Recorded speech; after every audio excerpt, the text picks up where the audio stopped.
예, 긴 말씀을 예, 봉독하겠습니다. 여러분 수고하셨습니다. 자, 우리는 이렇게 봉독했지만 이걸 누가 지었어요? 네. 하나님, 이거 다윗의 성경가입니다.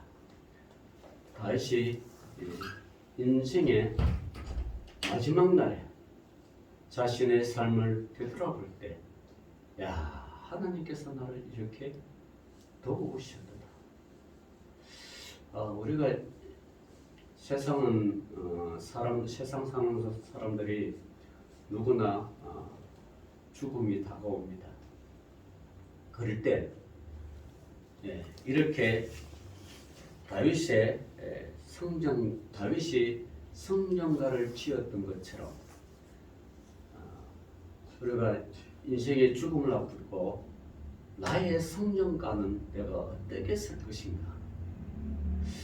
많은 사람들이 성전가를 쓰지 못하고 인정하는 것 같아요. 그죠?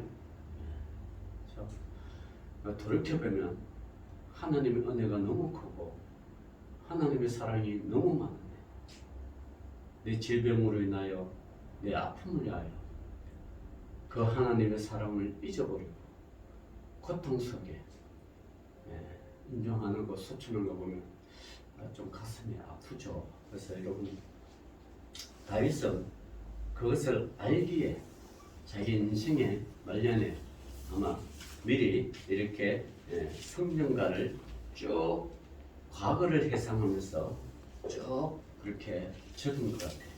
자, 오늘 말씀을 보면서 한번 살펴봅시다. 본문은 다윗이 하나님으로부터 받은 바 구원의 크신 은혜에 대한 찬송의 기록입니다. 모든 피조물이 그를 지으신 하나님께 영광과 찬송을 돌려야 한다고 그렇게 다윗은 생각했던 것 봅니다. 그 이유는 하나님께서 그러한 목적으로 모든 피조물을 지으셨기 때문입니다. 우리가 늘 이렇게 신앙 보면 하이델베르크 신앙 고백문을 보면 모든 피조물은 하나님의 영광을 위해서 살아간다, 존재한다, 이런 거예요. 그게 신앙의 고백입니다. 우리가 우리 뜻대로, 우리 계획대로 우리의 인생을 설계하며 살아가는 것 같지만, 그러나 그 근본적인 목적은 하나님의 영광을 위해서 살아가는 거죠. 그래서 우리 자녀들에게, 야, 너 꿈이 뭐냐? 너 뭐 먹고 사냐? 너가 하고 싶은 게 뭐냐? 이렇게 많이들 자녀들에게 그런 교육을 가르치고 또 그 가르침대로 살기를 원합니다. 그러나 적어도 신앙인이라면 우리는 이렇게 물어봐야 돼요. 너의 인생은 하나님의 영광하여 어떻게 살 것인가? 그렇게 키우는 자녀들의 사고방식은, 그의 삶은 내가 무엇을 하든 하나님의 영광을 위해서 살아야 되는구나 라고 그렇게 생각할 것입니다. 그죠? 그래서 뭘 하든, 심지어 우리 기독교인들이 싫어하는 술을 팔든 담배를 팔든 뭘 하든 하나님의 영광을 위해서면 우리는 그 직업을 통해서 영광을 돌리는 거죠. 술을 판도 그렇죠. 여러분, 우리가 에스라, 느헤미야 이렇게 하는데, 느헤미야의 직분이 뭐예요? 왕의 술을 만드는 술 관원장이에요. 그죠? 술 관원장.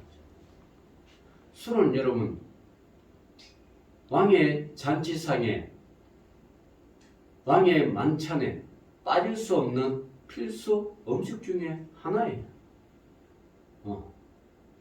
그 정체성에 다 술이 있잖아요. 물론 뭐 없는 정체성도 있을 수는 있죠. 그러나 대부분의 술을 들어가야 사람의 마음을 녹이고 뭐 또 기분을 좋게 하고 업돈을도 성사되고 뭐 그렇게 하는 거죠. 여러분 술 자체는 나쁜 것은 아니죠. 그러나 그 술로 인하여 오용하고 남용하고 폭력적이고 그 주태가 나쁜 것이지 술 스스로는 술 그 자체로는 나쁜 것이 아닙니다. 그렇다고 제가 여러분 술 많이 드시라는 권한 건 아니에요. 술이 그렇다는 거예요. 그래서 옛날 우리 조상들은 술을 술이라 하지 않고 약주라 그랬죠.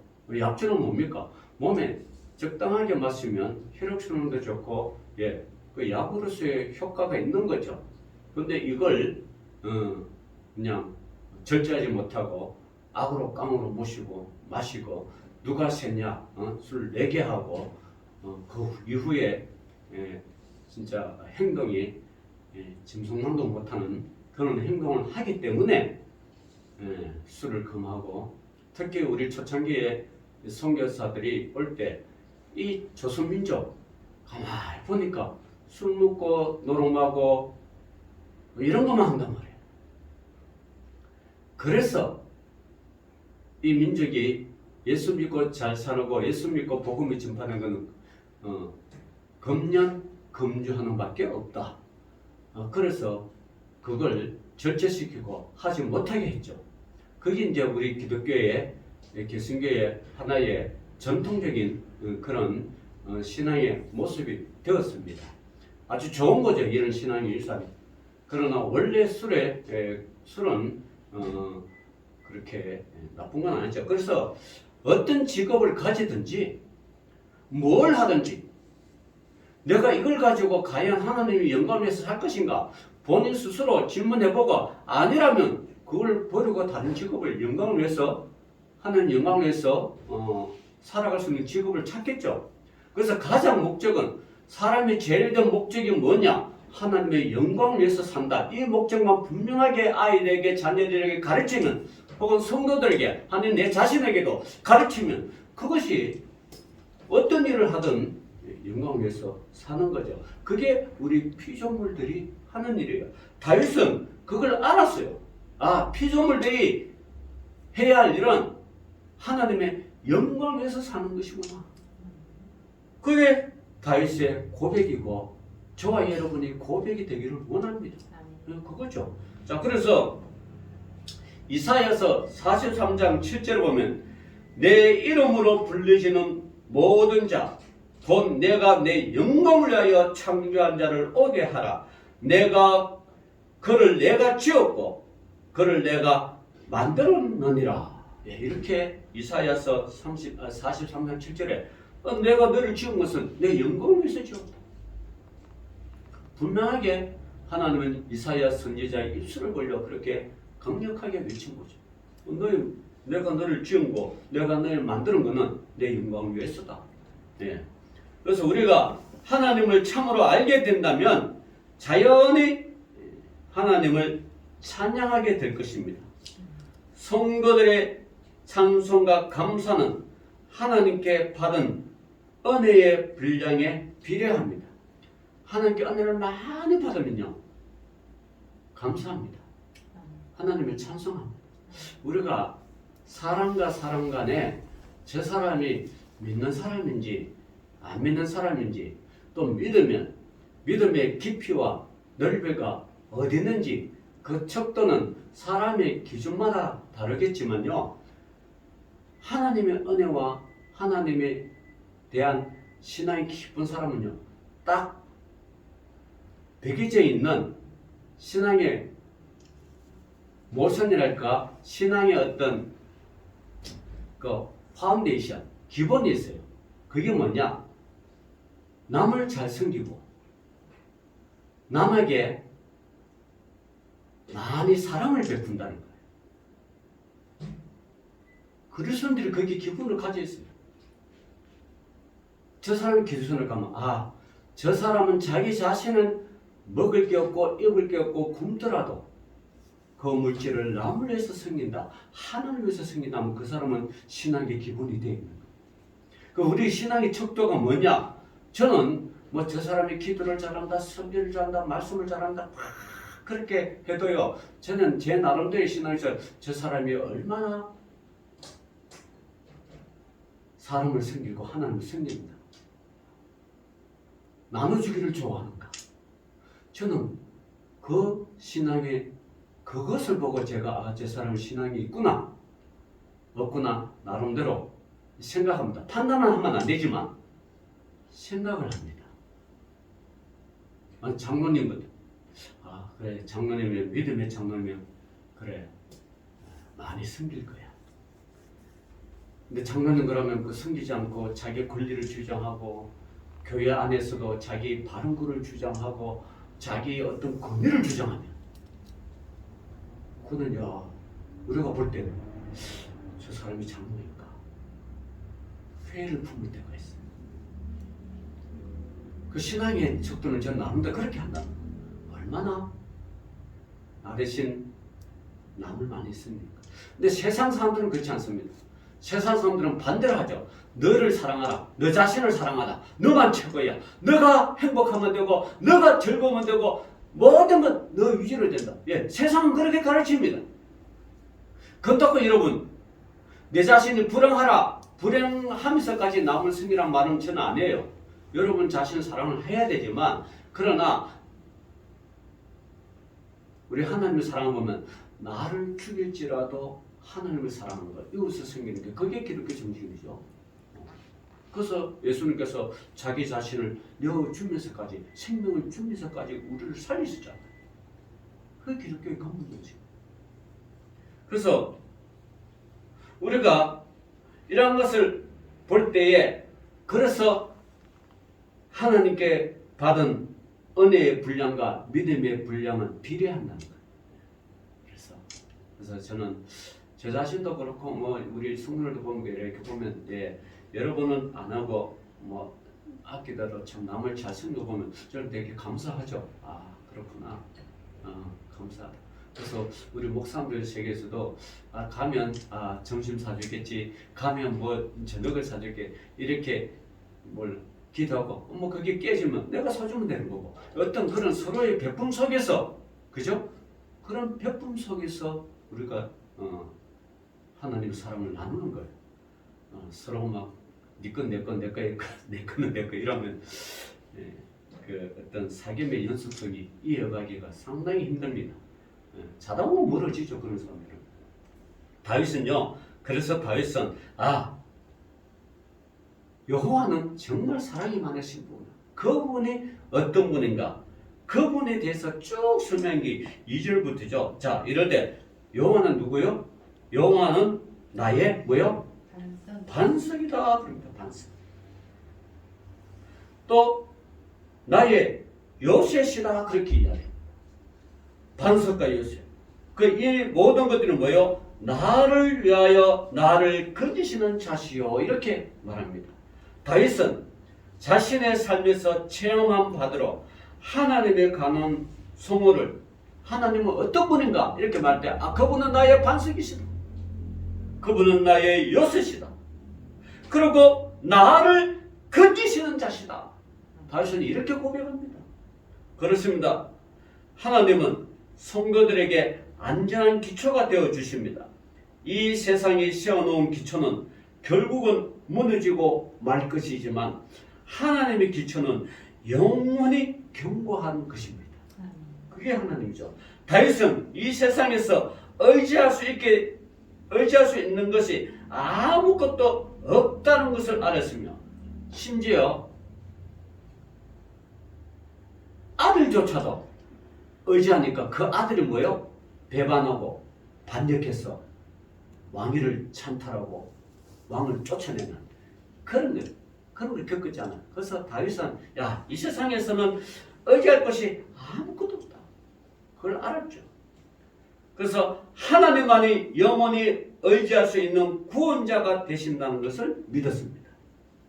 사실 반석은요, 낭떠러지의 바위로서 적으로부터 자신을 숨겨주는 역할을 하고, 그죠? 반석은 저기 오면 쏙 숨잖아요. 그게 반석이죠.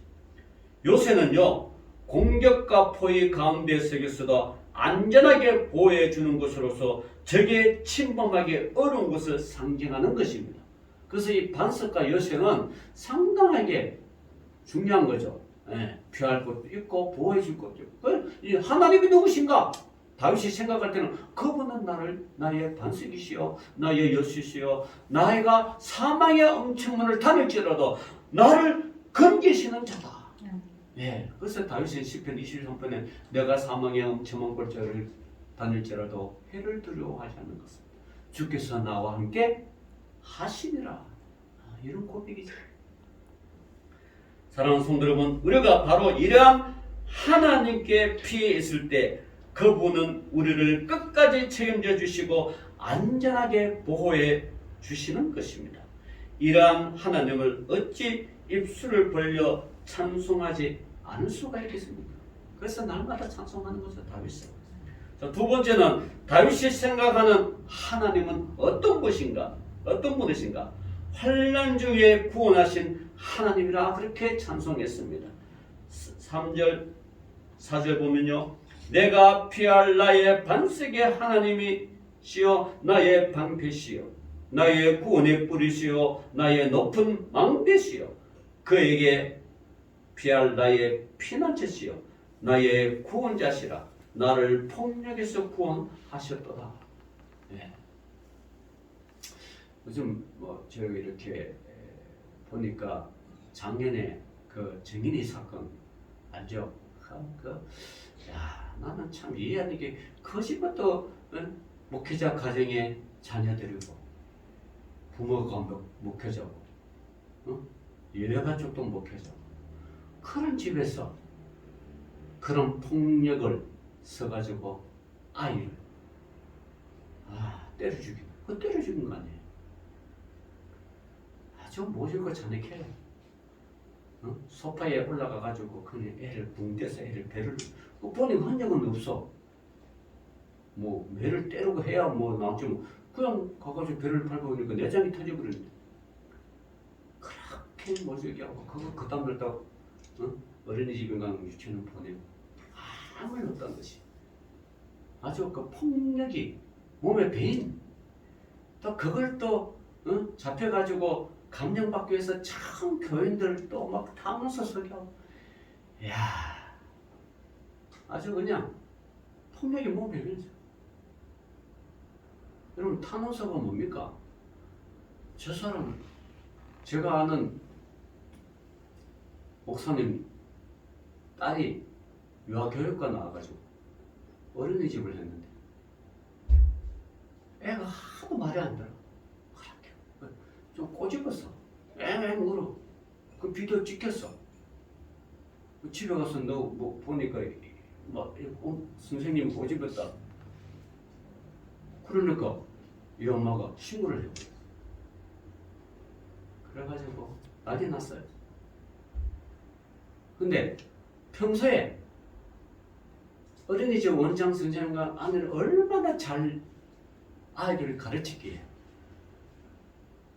시청에다가 탄원서였고 경찰에다가 탄원이었고 어린이 원장 선생님이 이 선생님 웃으면 안 된다고 또 부모들이 뭐 원장님 뭐 탄원서 쓰려고 뭐 한 말도 안 했는데 워낙 잘 가르치고 하니까 부모들 다 알잖아요. 그 부모들을 또 탄원서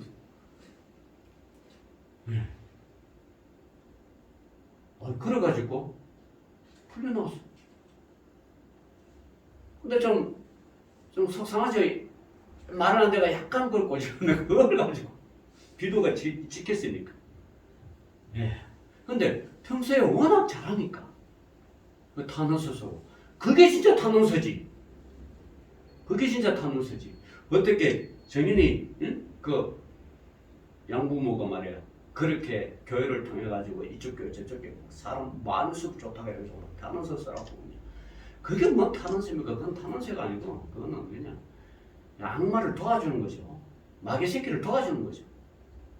그래가지고 무기징역 받았는데 어제 35년 감형받았어. 무기징역 평생 사는 거고 그것도 35년이게. 자기는 그렇게 자기 자신을 갖다가 아끼고 하면서 어떻게 자녀를 그렇게 폭력을. 그러니까 다윗이 뭐예요? 나를 폭력에서 구원하셨다. 세상은 이렇게 폭력적이야. 세상은 이렇게 험악하다. 그런데 다윗이 생각하기를 주는 나의 반석이시요 방패라. 방패는 뭐야? 저기 화살부터 나오는 걸 자기 몸 보호하는 거죠. 그죠? 그렇게 보호해주고 구원의 뿔이시다. 이런 뿔 딱 하면 이거 구원의 상징이란 거예요. 구원의 뿔. 나의 높은 망대시다. 여러분 망대에서 올라가서 저기에 쳐들어오나 안 하나 망대에서 봐야 될 거 아니에요. 옛날에는 우리가 그 어릴 때 자랄 때 소방서가 망대가 가장 높았어요. 그 지역에.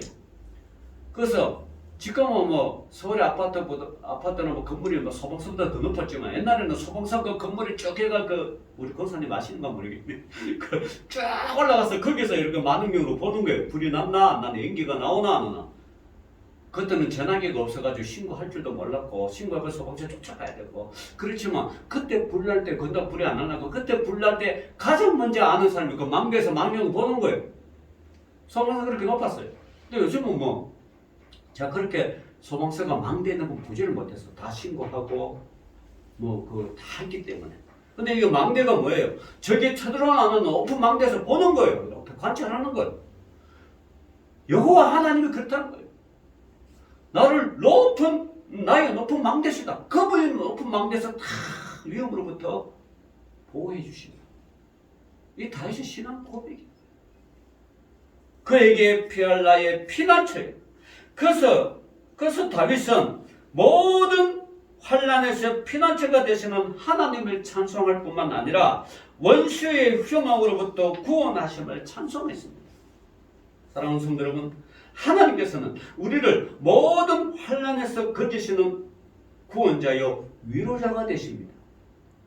비록 우리의 공경이나 어려움이 한계에 넘어 절망적이라 할지라도 하나님께서는 곧 우리를 넉넉히 구원해 주십니다. 구원해 주시되 넉넉히 주십니다.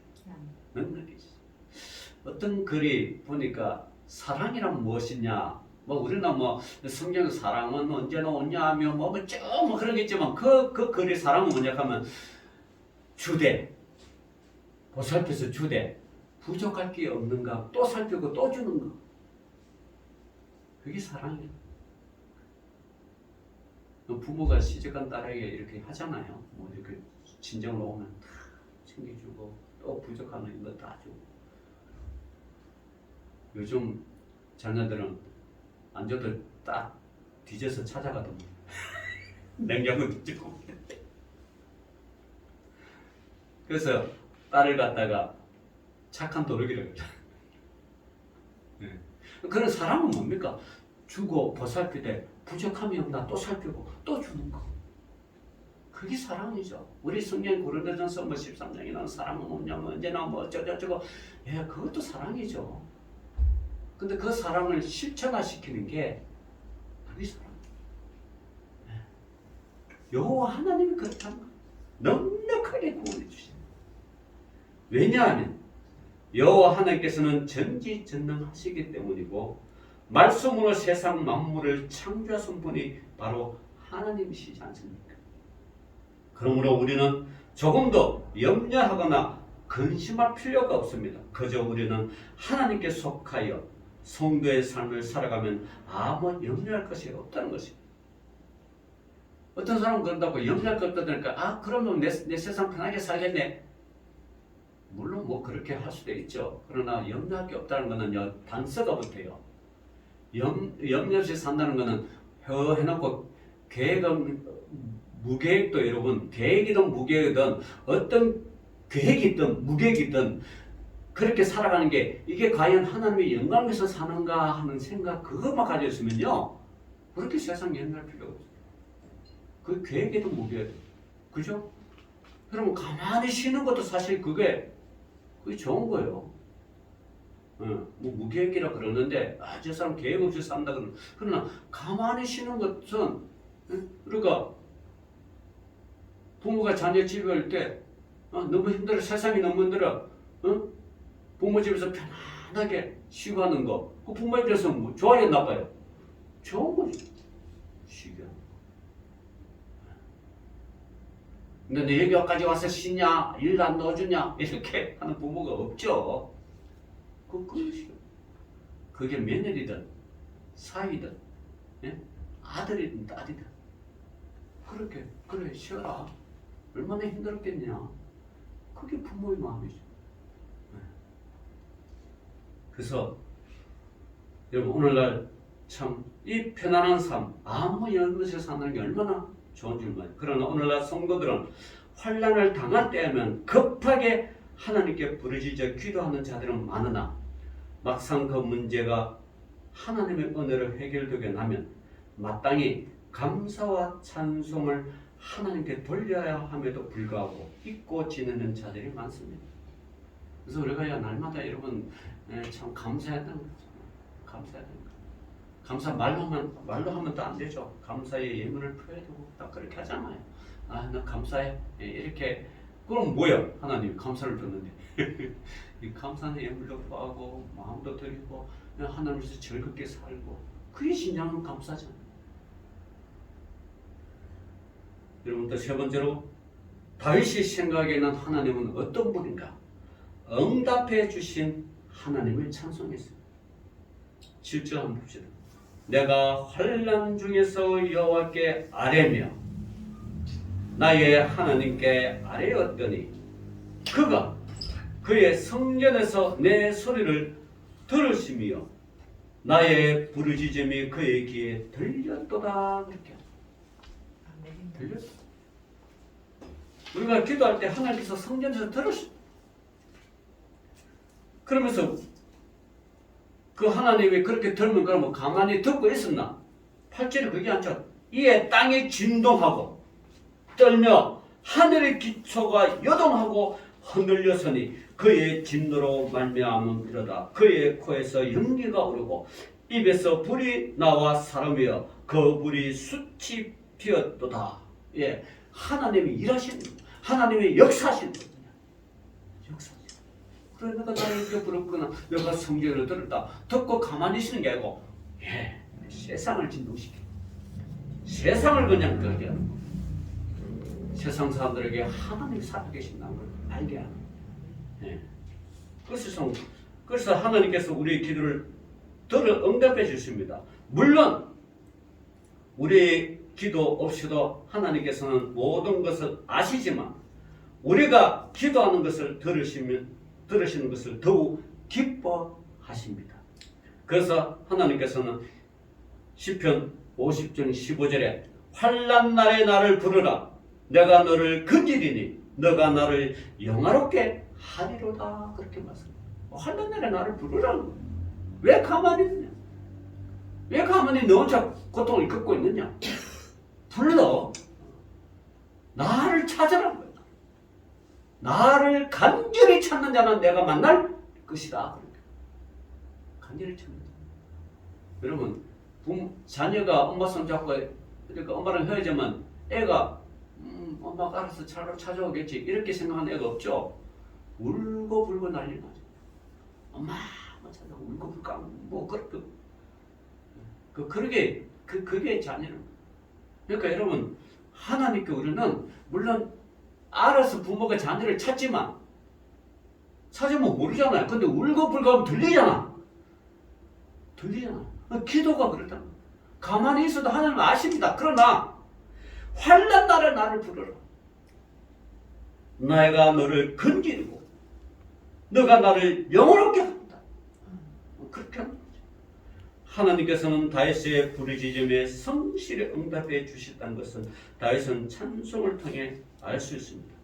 그러므로 우리는 하나님께 찬송하며 기도하며 영광을 돌려야 하겠습니다. 우리는 하나님의 섭리를 따르고 순종했을 때 칠흑같이 어둡고 극심한 환난 속에서 우리가 도저히 상상할 수 없었던 신기한 방법으로 하나님께서 우리를 인도하셨음을 알고 때로는 감사의 눈물을 흘릴 때가 있습니다. 다윗도요, 모든 대적과 사울의 손에서 자기를 건지시고 지금 이 시간까지 함께 하신 하나님을 찬양하고 감사했다는 사실입니다.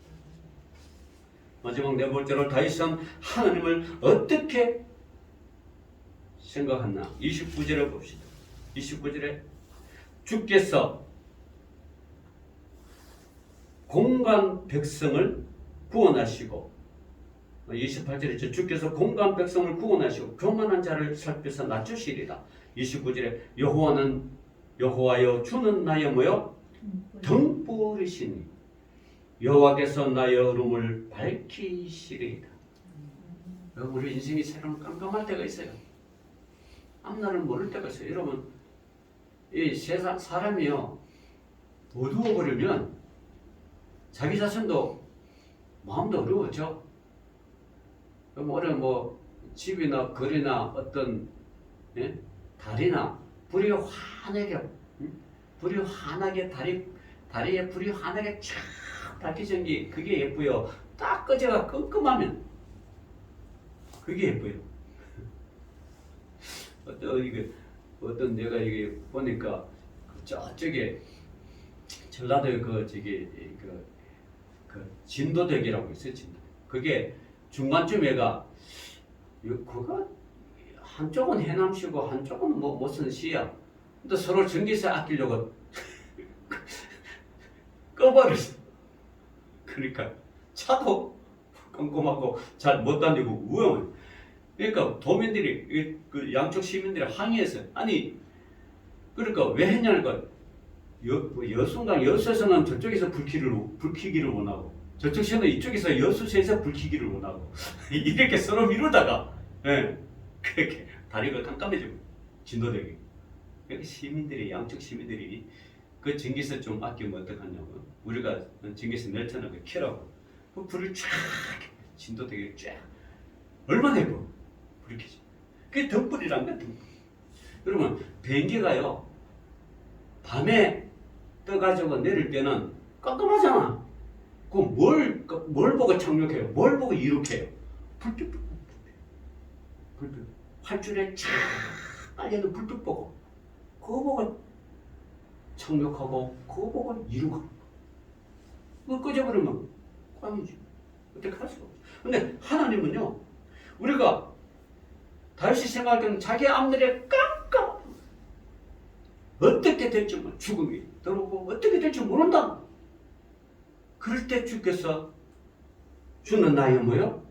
등불이시며 여호와께서 나의 어둠을 밝히시리라. 그렇게. 사랑하는 성도 여러분, 우리가 살아가는 인생은 한마디로 표현하면 흑암 그 자체라고 말할 수가 있습니다. 왜냐하면 앞길을 전혀 모르니까. 왜냐하면 수많은 장벽들 앞에서 한 치의 앞도 내려갈 수 없는 것이 인생의 참 모습이기 때문입니다. 그런데 다윗은 여호와는 등불이라고 하면서 자신의 흑암을 밝혀주신다고 고백하였습니다. 그렇습니다. 하나님께서는 진리와 생명의 말씀으로 우리 인생의 칠흑 같은 어두움을 조명해 주십니다. 하나님의 말씀은 완전하시기에 우리가 가야 할 목적지와 해야 할 일들을 아시며 인도하신다는 사실.